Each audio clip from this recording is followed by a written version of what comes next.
बिस्मिल्लाहिर्रहमानिर्रहीम। अस्सलाम वालेकुम। मैं हूं डॉक्टर असलम जावेद और आप देख रहे हैं YouTube channel axiom academy. CSS lecture series में आज हम जनरल एबिलिटी के पास पेपर 2017 का क्वेश्चन नंबर 6 डिस्कस करेंगे। In question A, differentiate with examples between pictogram and histogram. हमने एग्जांपल्स की मदद से पिक्टोग्राम और हिस्टोग्राम को डिफ़ाइन करना, डिफरेंशिएट करना है। पिक्टोग्राम में हम डाटा को ग्राफिकली रिप्रेजेंट करने के लिए पिक्चर्स को यूज़ करते हैं, जबकि हिस्टोग्राम में हम डाटा को ग्राफिकली रिप्रेजेंट करने के लिए उसकी विजुअल प्रेजेंटेशन के लिए डाटा में हम बार्स को यूज़ करते हैं। हिस्टोग्राम में ये बार्स ये एडजेसेंट बार्स होती हैं, contrary to the bar chart. Bar chart में बार्स के दरमियान में गैप होता है, जबकि हिस्टोग्राम में दोनों बार्स जो है एडजेसेंट होती हैं। Pictogram uses pictures or symbols to represent the number of units data.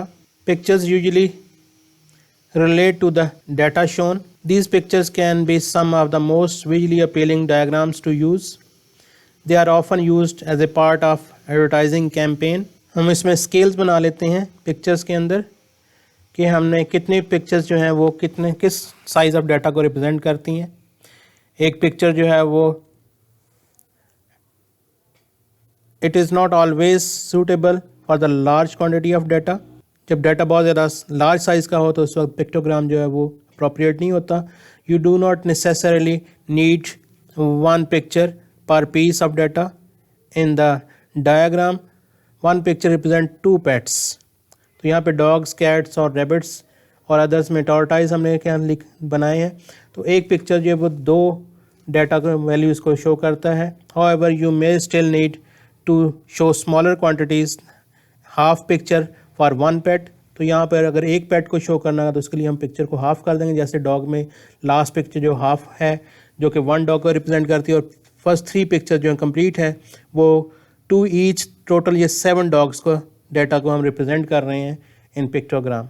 Similarly cats में भी 4 फुल कैट्स हैं जो कि ईच कैट 2 कैट्स को रिप्रेजेंट करती है, तो 4 × 2 8 हो जाएगा। और लास्ट वाली हाफ कैट जो है वो 1 कैट को रिप्रेजेंट करती है। इसी तरह से 2 रैबिट्स जो हैं ये 4 रैबिट्स डाटा को शो कर रहे हैं और 2 टॉर्टाइल्स जो है ये 4 अदर पेट्स को रिप्रेजेंट कर रहे हैं। It may be hard to read if divided further. Some pictures can vary in size of the symbols rather than the number. Do not use this unless you are confident. It should be the area of the picture that increases in proportion to the frequencies rather than length. Otherwise, this can be misleading. Similarly, histogram looks similar to a bar chart. Bar chart और इसमें दोनों एक जैसे ही graph है, लेकिन इसमें 2 differences हैं। Bar chart के जैसे आपको बताया कि इसमें बार्स के दरमियान गैप होता है और उनके बार की विड्थ जो है वो फिक्स होती है। In histogram, in this case, the area of the bar or rectangle varies with the data rather than just length. Also, these bars are adjacent contrary to the bar chart. It can only be used to represent the continuous data. ये continuous data के लिए हम histogram को use कर सकते हैं। It is used for quantitative data. It can represent data expressed in actual numbers, percentages or frequencies. It is really only of values if reader gets more information from the chart where the classes are different in sizes. तो जब classes का size different हो तो ये ज़्यादा useful होता है histogram.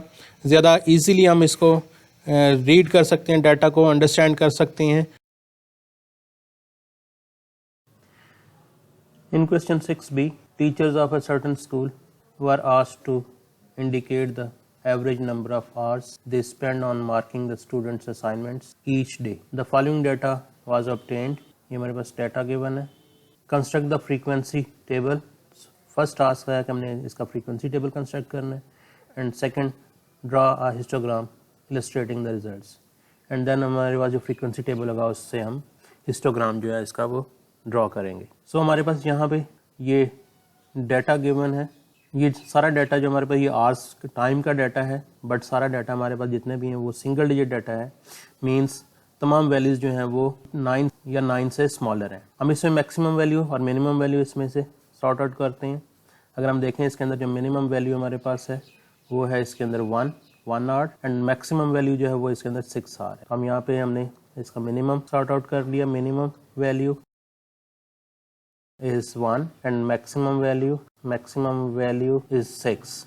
और अगर हम इसकी रेंज देखना चाहें इस डाटा की, तो रेंज होती है मैक्सिमम माइनस मिनिमम, तो 6 minus 1, range of this data is 5। क्योंकि ये सिंगल डिजिट डाटा है तो जब हम इसका ग्रुप्स बनाएंगे तो हम सिंगल वैल्यूज ग्रुप बनाएंगे और वो 1 से लेकर 6 तक, 1 2 3 4 5 6, और फिर इसका हम फ्रीक्वेंसी टेबल बनाते। तो आइए हम इसका फ्रीक्वेंसी टेबल कंस्ट्रक्ट करते हैं। मिनिमम वैल्यू 1 थी, इसमें तो हम 1 से शुरू कर लेंगे, 1 2 3 4 5, और मैक्सिमम वैल्यू 6 है तो हम 6 तक हमने इसके ये नंबर ऑफ आवर्स हमने यहाँ पे नोट कर लिए। अब उसके बाद हम टैली मार्क्स करेंगे।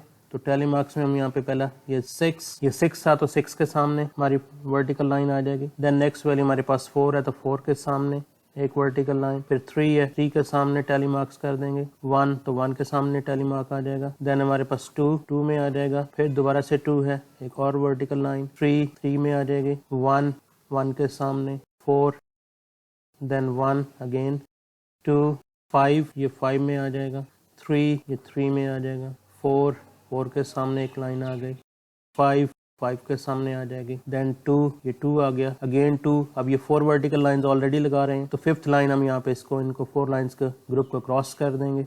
देन 3 लाइंस, अब इसमें भी 4 लाइंस हो चुकी हैं। नेक्स्ट हमारे पास 3 जब आएगा तो इसमें हमने यहाँ पे इनको क्रॉस कर दिया, ऑलरेडी 4 लाइंस जो लगी हुई हैं। नाउ 1 2, अब नए सिरे से ग्रुप शुरू हो जाएगा लाइंस का। देन अगेन 2 3, यहाँ पे 3 आ जाएगा, 1, तो ये अब ऑलरेडी चूंकि 4 हो चुकी हैं तो ये 5th से क्रॉस कर दिया, 4 एंड लास्ट नंबर इज 2।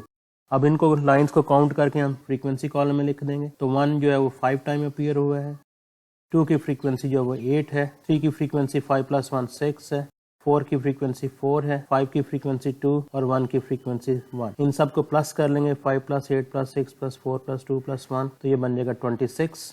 तो ये इस तरह से हमारा ये फ्रीक्वेंसी टेबल कंप्लीट हो गया। ये फर्स्ट पार्ट जो है इसका था कंस्ट्रक्ट फ्रीक्वेंसी टेबल, तो ये काम हमने यहाँ पे कंप्लीट कर दिया है। अब हमने इस डाटा की बेस पर, इस टेबल की बेस पे हमने इसका हिस्टोग्राम ड्रॉ करना है। तो अब हम हिस्टोग्राम में हम जो आर्स हैं इनको एक्स एक्सिस पे ले लेंगे और जो फ्रीक्वेंसी है इसको वाई एक्सिस पे ले लेंगे। तो आइए अब हम इसका हिस्टोग्राम कंस्ट्रक्ट करते हैं। इसमें हम यहाँ पे एक्स एक्सिस ड्रॉ कर लेते हैं और ये हमारे पास वाई एक्सिस आ जाएगा। एक्स एक्सिस पे हमने आर्स ले लेने हैं।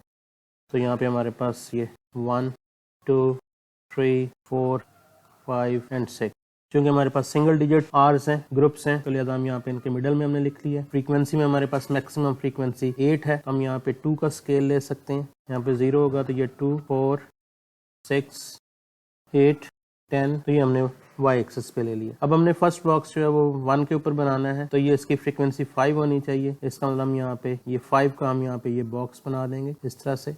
ये हमारा फर्स्ट बन गया। 1 आवर को ये रिप्रेजेंट कर रहा है। 2 आवर्स स्पेंड करने वाले टीचर्स, उनकी तादाद 8 है। हम यहाँ पे इसके साथ 2 आवर्स के लिए हम यहाँ पे हाइट 8 तक का यहाँ पे बॉक्स कंस्ट्रक्ट कर देंगे। ये हमारे पास 2 आवर्स टाइम स्पेंड करने वाले टीचर्स को रिप्रेजेंट कर रहा है। 3 आवर्स स्पेंड करने वाले टीचर्स की तादाद 6 है, तो 6 के सामने ये 3 आवर्स स्पेंड करने वाले टीचर्स को रिप्रेजेंट करेगा ये बॉक्स। 4 आवर्स स्पेंड करने वाले 4 टीचर्स हैं, 4 के सामने हमारे पास ये वर्टिकल बॉक्स जो है 4 आवर्स स्पेंड करने वाले टीचर्स को रिप्रेजेंट करेगा। 5 आवर्स स्पेंड करने वाले 2 टीचर्स हैं और 6 आवर्स स्पेंड करने वाला सिर्फ एक ही टीचर है। तो ये इसका हिस्टोग्राम बन जाएगा, हिस्टोग्राम। और इसमें यहाँ पे ये फ्रीक्वेंसी थी और फ्रीक्वेंसी जो यहाँ पे नंबर ऑफ टीचर्स को रिप्रेजेंट कर रही है। तो ये इस तरह से हमारे पास ये हिस्टोग्राम कंस्ट्रक्ट हो गया और इसका फ्रीक्वेंसी टेबल भी बन गया। In question 6C, How many teachers responded to the survey? Question 6B के 3 पार्ट्स थे, जिसमें फर्स्ट पार्ट 6B जो था उसमें हमने फ्रीक्वेंसी टेबल कंस्ट्रक्ट करना था, जो कि हम ऑलरेडी कंस्ट्रक्ट कर चुके हैं। अब उसी डाटा की बेस पर, उसी फ्रीक्वेंसी टेबल की बेस पे हमें भी ये बताना है कि how many teacher responded to the survey. तो यहाँ से हम देख सकते हैं कि हमारे पास इसका जो सम ऑफ फ्रीक्वेंसी है जो कि रिप्रेजेंट करता है टोटल नंबर ऑफ टीचर्स को। सो यहाँ पे सम ऑफ फ्रीक्वेंसी 26 है। It means 26 teachers responded to the survey, responded to this survey। तो ये था हमारा question 6C part. Question 6D is basically third part of question 6B। Question 6B में हम ऑलरेडी इसका फ्रीक्वेंसी टेबल और हिस्टोग्राम ड्रॉ कर चुके हैं। अब इस 6D पार्ट में what is the longest number of hours, ये हमने बताना है। एंड सेकंड हमने दूसरी चीज जो बतानी है, that is most common number of hours spend. Most commonly कितने आवर्स स्पेंड किए गए हैं और लॉन्गेस्ट नंबर ऑफ आवर्स कितने स्पेंड हुए हैं, ये हमने बताना है। हमने यहाँ पर the longest number of hours means maximum कितने आवर्स किसी टीचर ने स्पेंड किए हैं। तो यहाँ पे हम इस हिस्टोग्राम में देख सकते हैं जो हमारे पास मैक्सिमम, ये नीचे आवर्स का हमारे पास था एक्स एक्सिस पे, और मैक्सिमम नंबर ऑफ आवर्स जो हमारे पास आ रहा है वो 6 आवर है। इसका मतलब the longest number of hours is the longest number of hours is 6। Longest number of hours इसमें 6 स्पेंड किए किसी टीचर ने। एंड सेकंड पार्ट इसका है क्वेश्चन का, what is the most common number of, most common हम देख सकते हैं किसकी फ्रीक्वेंसी सबसे ज्यादा है, तो ये हाईएस्ट बार हमारे पास है और जिसका हमारे पास टाइम है 2 आवर्स। इसका मतलब ये है कि most common number of hours spend is most common number of hours spend is 2 hours. जो सबसे ज़्यादा टाइम स्पेंड किया गया है मैक्सिमम नंबर ऑफ टीचर्स की तरफ से वो 2 आवर्स है। 8 टीचर्स ऐसे हैं जिन्होंने 2 आवर्स स्पेंड किए थे, तो most common time spend is 2 hours. और जो लॉन्गेस्ट टाइम था इसके अंदर वो जो किसी टीचर ने स्पेंड किया था वो 6 आवर्स था। तो ये हमारे पास longest number of hours 6 hours and most common number of hours is 2 hours. ये था हमारा आज का लेक्चर, उम्मीद है पसंद आया होगा। मिलते हैं इस पेपर के बाकी क्वेश्चन के साथ, तब तक के लिए अपना ख्याल रखिएगा, दुआ में याद रखिएगा। अस्सलाम वालेकुम एंड अल्लाह हाफिज़।